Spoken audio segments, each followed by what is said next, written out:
おはいえなし。この動画は崩壊スターレール始めてみた、でも中身全く知らない、なんなら他のソシャゲもあんま知らないっていう超初心者向けの世界一わかりやすいスタートアップガイドです。この動画を見終えた頃には OK、 あとはメインクエ走るだけねって思える程度に最低限の情報を超シンプルにお伝えします。早速参りましょう。家なしララチャンネル。ゲームをダウンロードしアカウント登録してスタートします。ゲームを始めるとムービーが流れた後いきなり戦闘が始まります。スタレは単性コマンドバトルです。バトルシステムは後でまとめて説明するので今は言われるがまま動かしましょう。行動可能になったら動きます。基本的にこのダイヤマークが目的地なのでそこをめがけて動きましょう。探索要素もありますが1つあたりの報酬は微々たるものなので基本的にダイヤマークを追いかければ OK です。戦闘はシンボルエンカウントなので射程に入ってから攻撃ボタンを押すことで先制攻撃を仕掛けられます。ただ今回はクエスト上戦闘必須でしたが基本避けられる敵は全部避けて OK です。会話シーンは自動クリアスキップか、スタレはメインクエ開拓クエストと言いますがめちゃくちゃ長いです。興味に応じて適宜スキップしましょう。マップ上緑の箱を壊すと HP が回復します。逆に言うと戦闘終了後も HP は勝手に全回復しないってことです。 HP が減っていたら緑の箱を壊しておきましょう。ここで主人公である開拓者の性別と名前を設定できます。名前は後でも変更可能ですが性別は変更できないので慎重に選びましょう。キャラクターのステータスを確認できる画面に移りますが後でまとめて編成強化するので一旦無視して OK です。道中の宝箱を開けると色々手に入ります。これがいわゆるガチャ石で160個で1回ガチャを回せます。先ほどお話しした通り宝箱やら他の探索要素から得られるアイテムは微々たる数なので取れたら取るぐらいで OK です。途中でキャラの編成だったりキャラのレベル上げだったりレベル上げとは別にある奇跡というキャラのパラメータやスキルを強化するチュートリアルがごちゃごちゃ入りますが後でまとめて編成強化するのでゲーム上マストのやつだけやったら無視で OK です。道中この青い装置海域アンカーに近づくと海域アンカーが起動します。一度起動しておくとその場所にファストトラベルできるようになります。近づくだけで勝手に解放されますが意外とちゃんと近づかないと解放されないので見かけたらちゃんと近づいておきましょう。なお海域アンカーに近づくとキャラの HP も戦闘不能状態も回復します。キャラが戦闘不能になった時は適当にどっかファストトラベルすれば蘇生できるので覚えておきましょう。道中光塩水が手に入ります。スタレの世界でいう武器です。強制的に装備させられますが例のごとく後で整えるのでそれ以上の準備はしなくて OK です。ゲームを始めてる時期にもよるかもしれませんがここで急に最強サポーター炭鉱東鉱が手に入ります。今同伴している炭鉱がここからめっちゃ後のメインクエで色々あって炭鉱東鉱になるんですがそのバージョンの炭鉱が先に手に入っちゃう感じです。無料配布のくせに非常に強力です。後ほどパーティーに入れて強化します。さらにこれも始めた時期によるかと思いますが謎のキャラが急にガチャ用のチケットをくれます。そしてガチャのチュートリアルと称して1回だけ強制的に引かされます。もう少し後でたくさん回すので我慢します。ここで金の晩成というアイテムを1つ受け取ります。これは指定された星5キャラ数名から1名選び無料で入手できるというアイテムです。基本的に私は性癖に従ってキャラを引けがモットーなんですがそこへのこだわりがなければルアン名というサポーターが強力なのでおすすめです。この動画では彼女を得た体で以降解説します。ここで敵と戦いそうなので一旦パーティー編成します。ただその前にメールボックスを開いて受け取れるもんを受け取っときましょう。チケット20枚とか超豪華なので忘れずに。でパーティー編成で主人公の開拓者を残しつつ先ほど入手した炭鉱東鉱とルアン名をイン。2人は強力なのでメインクエ最新までのお付き合いになります。配置順は適当で OK です。本来は残り1枠埋める必要がありますが今はイベントで姫子が強制加入しているのでこれで OK。 これでシナリオ爆走するための操作キャラがおおむね揃ったのでスタレの戦闘システムとともに炭鉱ルアン名の動かし方をご紹介します。戦闘は左上の順に敵味方入り混じって行動します。プレイヤーはやれることが3つあります。通常攻撃、戦闘スキル、必殺技の3つです。1つ目通常攻撃はいつでも使えます。2つ目戦闘スキルはパーティー全体で共有している SP を1消費することで使えます。 SP は誰かが通常攻撃を行うたびに1回復します。3つ目必殺技はキャラごとに設けられている EP を貯め切ると使えます。 EP の溜まり具合はここの色で判別可能です。攻撃先を選ぶ時のコツですが各キャラ属性が割り当てられていて例えば開拓者であれば物理属性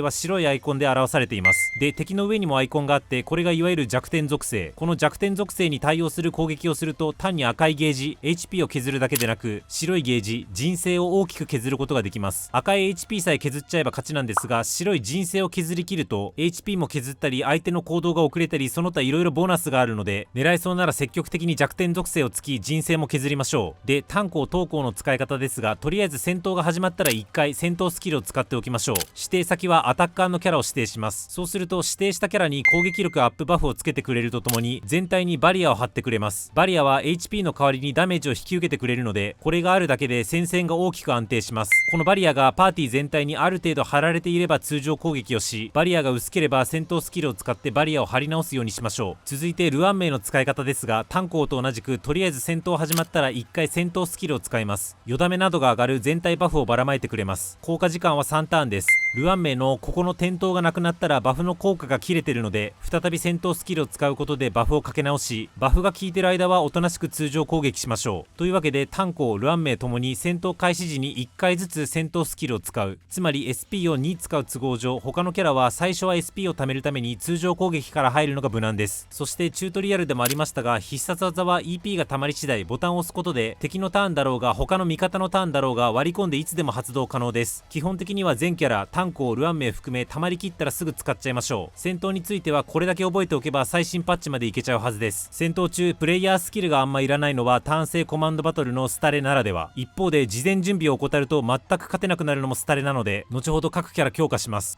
ボス戦ですが、今お伝えした方針で戦えば苦もなく倒せるはずです。なおボス HP の左上に赤い丸がついてますが、これが2つあるとその時点では HP ゲージが2本分あるという意味です。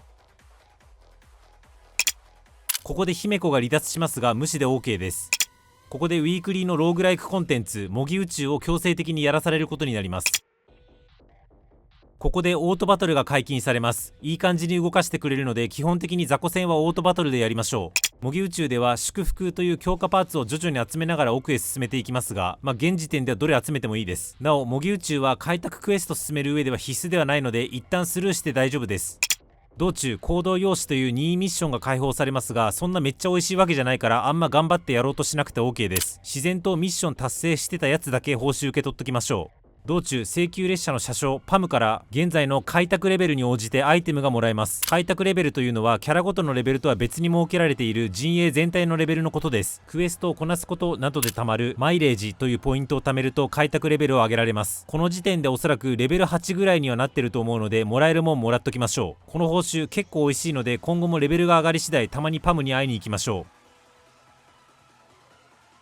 ここでフレンド機能が解放されます。もし身近につよつよ開拓者、つまりスタレの先輩がいれば、その人のユーザー ID を元にフレンド申請しましょう。自分のユーザー ID は画面左下に書いてあります。つよつよフレンド1人いるだけで、後ほどご紹介するデイリー作業の効率が激変します。つてがあればフレを作りましょう。ここで最初の星ヤリード6に降り立ちます。そういえばやり損ねたのでこんな半端なところでやっちゃってますが、メニューの旅記録から現在開催中のイベントが確認可能です。基本的にそっちはあんま気にせず開拓クエストを突き進めば OK ですが、イベントの中には何もしなくてもガチャ用チケットくれるやつとか、開拓レベルに応じてチケットもらえるやつとかいろいろあるので、適当にパーッと見てもらえそうなもんあったらもらっときましょう。またここで改めてキャラの編成強化を行います。今の状況を整理すると、開拓者、炭鉱、投鉱、ルアン名がいて、この3人は最新パッチまで活躍できる強キャラです。あとはさっき姫子が抜けた1枠強キャラが欲しいところ、また開拓者が後ほど支援寄りの役回りになるのと、炭鉱、ルアン名も共に支援寄りなので、ここは強いアタッカーを入れたい。めぼしいアタッカーをワンチャン得るため、ここでガチャを回してみましょう。というわけでガチャシステムについて簡単にご紹介します。まずガチャ用のチケットは2種類あり、銀色のチケットと金色のチケットがあります。金が限定キャラ限定武器用のガチャチケットで、銀が普通のキャラ用のガチャチケットです。この2つが銀チケット使うやつで、間の5つが金チケットを使うやつです。まず金チケットを使う方については、今引きたい推しのキャラがいなければ無理に使わなくて OK です。参考までにこの5つが何か紹介するとこういうラインナップなんですが、覚えなくて OK です。もし今ピックアップされてるキャラに惹かれなければ、未来の推しに備えて金チケットは貯めましょう。一方で銀チケットを使う2つのガチャですが、こっちは今回さっさと分回します。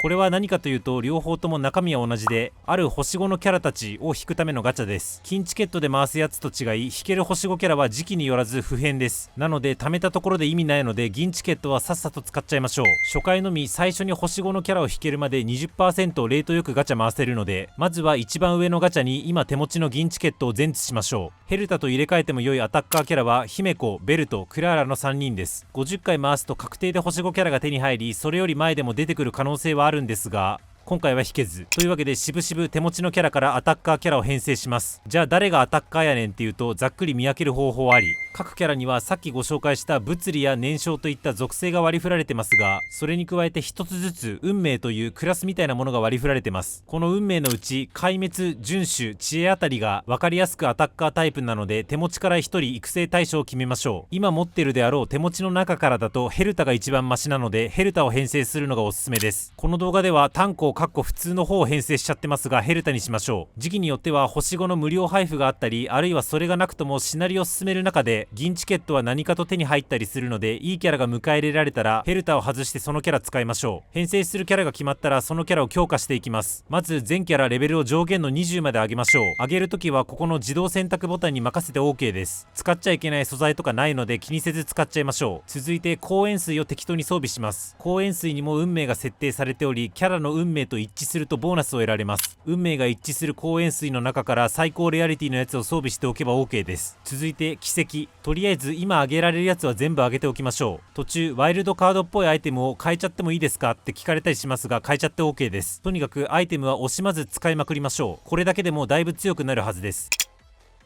ここでデイリーコンテンツの一つが解禁されます。後ほどこれをやらざるを得なくなるので、一旦無視して先進めます。マップ探索の途中、さっき紹介した緑の箱だけではなく紫の箱があります。これを壊すと秘技ポイントが回復します。チュートリアルでもありましたが、一応この動画でも言及すると、戦闘前に指定のボタンを押すことで秘技ポイントを1消費して秘技を使うことができ、次の戦闘で優位な効果を得られます。この秘技は複数人が同時に発動可能で、例えばルアン名に変えてから秘技を使い、その後炭鉱に変えてから秘技を使うと、次の戦闘では炭鉱分の秘技とルアン名分の秘技が同時に発動します。常に秘技ポイントを枯らすぐらいまめに打つ必要はありませんが、標的と戦う時は忘れず使っときましょう。という秘技システムがあるので、秘技ポイントが上限に達してない時は紫色の箱も積極的に割っとくと良いでしょう。消耗品のチュートリアルが入りますが、メインクエ進める中で一度も使ったことないので意識しなくても OK です。ここで突然開拓レベル13以上でないとメインクエが進められなくなります。おそらく脇目を振らずに1日で進めてると開拓レベル10ぐらいなので、デイリーなりサブクエをやってマイレージポイントを稼ぎ開拓レベルを上げる必要があります。デイリーが一番効率的なので、さっき開放したデイリーをプレイしましょう。なんかめちゃくちゃ選択肢がありますが、あんまり気にせず当面は上2つを日ごとにまんべんなく選んでおけば OK。 簡単に言うと、上からキャラを育てるための素材、光塩水を育てるための素材、信用ポイントを得るためのデイリーで、その組み合わせが4ブロックあるってだけです。一応ブロック間の違いも紹介すると、一番上ならオンパロスにゆかりのある人の成長素材も一緒に得られるし、2番目ならピノコニーにゆかりのある人の成長素材もという感じです。少なくとも炭鉱投稿がオンパロスにゆかりのある人なので、とりあえず一番上の中からキャラか光塩水を育てるための素材を集められる上2つを選んどけば OK です。1回やるためには開拓力、いわゆるスタミナが10必要で、なんと連続で24回できます。24回連続でやっちゃいましょう。編成するときは自分のパーティーから4名出すこともできれば、自分のパーティーから3名プラスフレンドのキャラ1名を出すこともできます。しかもこの時出撃できるフレンドのキャラのレベルはそのままです。つまり強キャラ持っている人とフレになれば、そのキャラが無双して超爆速でデイリーが終わるということ。もしフレがいない場合でも不特定のプレイヤーを1人選んで出撃させられます。相手の人に何か負担を強いるわけではないので、ガンガン選んじゃいましょう。デイリーも当然オート戦闘可能です。この手軽さがスタレはサブゲー適性があると言わしめてるゆえんですね。言うて24連戦だと相応に時間がかかるので、この間に当チャンネルの登録をお願いします。24連戦終わりましたが、スタミナが60残っているのでもう6連戦します。スタミナですが24時間で240ポイント貯まり、それが300ポイントまで貯められます。300ポイント貯まってしまった場合、超過したスタミナは今度こっちに貯まってくれますが、こっちで貯める場合の蓄積スピードは72時間に240ポイント、つまり3分の1の蓄積スピードになっちゃうので、ここが300ポイント溢れる前に1日1回デイリーをプレイして使い切っちゃうのがベストです。開拓レベルを上げるにはデイリーが最高効率なので、しばらくは極力1日1回デイリーをやりましょう。なおスタミナはガチャ用の石にあたる聖玉を消費することでもいくらか回復できますが、レートが悪く推奨しません。聖玉は基本的にガチャ用だけに使いましょう。直近のメインクエは開拓レベル13で進めるようになりますが、またすぐ後に開拓レベル20以上ないと進められなくなっちゃうので、目標は開拓レベル20です。それまではこまめにデイリー頑張りましょう。ここで依頼が解放されます。これもデイリーコンテンツでキャラを2名派遣してリアルタイム20時間ぐらい待つとアイテムがもらえるというやつです。派遣言うても派遣キャラのレベルはいくつでもいいし、実際にその間キャラが使えなくなるわけでもありません。そんなに報酬が美味しいわけではないんですが、訳あってログインした日はやっとくといいです。続いて七種の勲功が解放されます。これもおおむねウィークリーのコンテンツで毎週あるいは毎期指定されたミッションをクリアしてポイントを貯めてレベルを上げるとレベルに応じたアイテムが手に入るというやつです。下段は課金しないともらえないんですが、上段は無課金でももらえます。普通にスタレプレイしてたら勝手にちょいちょいミッション達成されてるので、たまに覗いてもらえるもんはもらっときましょう。またいわばこれのデイリー版もあります。打って変わってこっちはすごく美味しくて、ガチャ用の石も開拓レベル上げるためのマイレージももらえて、毎日マックス500ポイントまで貯めると最大量もらえます。忘れずやっておきましょう。このミッションの中にさっき紹介したばかりの依頼に1回派遣するってのがあるので、依頼自体の報酬はまずくてもこの達成のためにやっとくといいっていう理屈です。合成が解放されますが使わないので気にしなくて OK です。そうこうしてるうちに開拓レベルが13以上になるので開拓クエストを進めていきます。途中異物が解放されます。光塩水が武器であれば異物は防具です。今のところは強制的に装備されるやつだけ装備して、あとは無視しとけば OK です。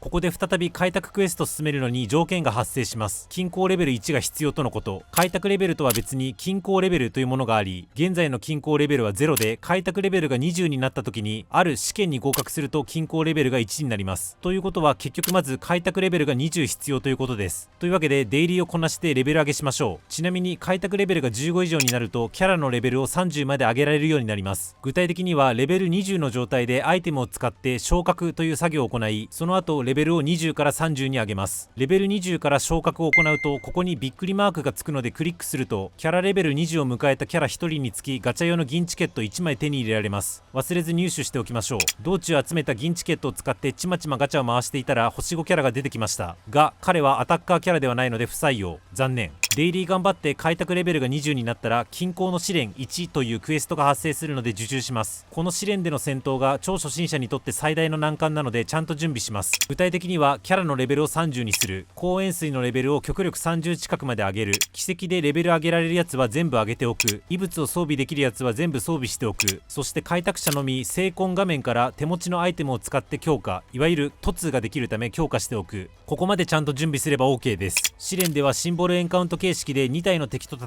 うことになります。しっかりと戦闘前に秘技を使い、戦闘中は炭鉱とルアンメイがバリアやバフを張り、極力弱点ついて人生を削るようにすれば倒せるはず。もしこれでも倒せないようであれば、さっき説明を割愛した合成とかを駆使して戦闘の合間にアイテムを使って体勢を整えるとか、あとは説明しなかったんですが光塩水だけではなく異物も強化できるので異物を強化してさらに強くなりましょう。均衡の試練1をクリアするとまた新しいデイリーのメニューが出てきますが無視で OK です。これ以降ちょいちょい新しいデイリーが出てきますが、開拓クエストを進めるだけなら意識不要なので本動画では説明を省略します。均衡の試練1をクリアし均衡レベルが1になるとキャラと光塩水のレベルを40まで上げられるのでちゃんと上げておきます。均衡レベルが上がるにつれデイリーの報酬とかが美味しくなる一方、開拓クエスト含めて敵が強くなるのでちゃんとこっちもキャラのレベルを上げておかないと普通に積むので忘れずレベル上げしておきましょう。奇跡も上げられるやつが増えてるはずなので上げられるやつは全部上げておきましょう。この辺りから素材が足りなくなる場合があります。基本的にでかい円のやつは効果が大きいので優先して解放するといいです。また物によっては現時点で持ってないやつが出てくるかと思いますが、そのアイテムを選択すると入手方法が確認でき、そこから直接該当のコンテンツをプレイすることができます。歴戦要員とか行血虚栄とかスタレはコンテンツ名がややこしいんですが、あんまその名前から覚えようとはせず、成長に必要なアイテムがあったらそのアイテムが入手できるコンテンツをやるぐらいのノリでプレイしてれば OK です。ここから開拓レベルや均衡レベルで開拓クエストを阻まれることはなくなるので、あとは開拓クエストを心ゆくまで進めましょう。なお今後も開拓レベルが一定値になるたびに均衡の試練が発生し、それをクリアすると均衡レベルが上げられます。均衡レベルが上がるとさっき言った通りデイリーは美味しくなるんですが、一方で開拓クエストの敵も強くなっちゃうので開拓クエストの最新までスルスルと追いつくためにあえて均衡の試練を受けないというのもありなのでご参考まで。ヤリード6のボスを倒すと開拓者が新たな運命に目覚め、壊滅の運命から孫悟の運命に切り替えることができる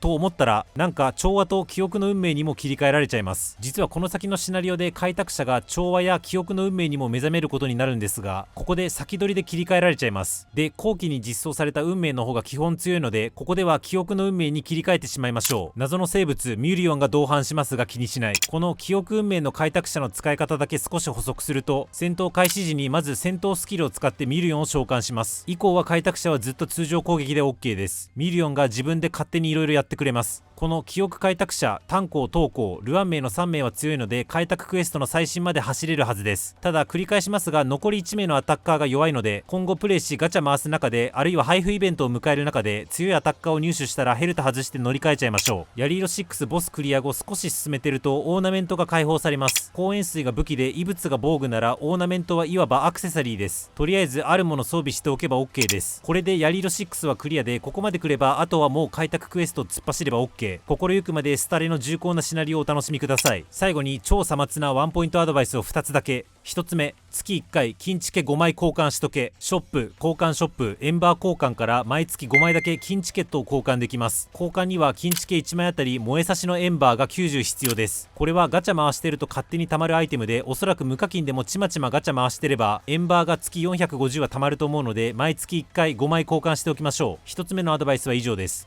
2つ目、ヘルタ債券は星5光塩水に使え。さっき存在だけ紹介したウィークリーローグライクコンテンツ模擬宇宙をちまちまプレイしていると、少しずつヘルタ債券が手に入り、ヘルタショップで星5光塩水と交換できます。銀チケがあるのでそっちに目がくらみがちですが、明らかに星5光塩水の方が有用なのでそっちに使いましょう。星5光塩水で強力と言われているのはこの辺ですが、この動画ではそこまで深入りしません。とにかくヘルタ債券は星5光塩水に使え。これだけ共有しておきます。ワンポイントアドバイス2点の紹介でした。この動画では触れてない要素がまだまだたくさんありますが、今回は超初心者が開拓クエストを突っ走るための最低限の情報に厳選しました。残りは興味と必要性に応じて調べて知識を補完してもらえれば幸いです。先輩開拓者の方、超初心者へアドバイスあればぜひコメントください。超初心者の方も悩んだことやスタレの感想があればコメントどうぞ。私はホヨバゲーはじめゲーム全般を楽しむためのチャンネルを運営してまして、スタレはこういったノウハウ動画や感想動画を出してます。この動画が役に立ちましたらチャンネル登録よろしくお願いします。動画の速報や小ネタは X で語ります。そちらもフォロー何卒おついえなし。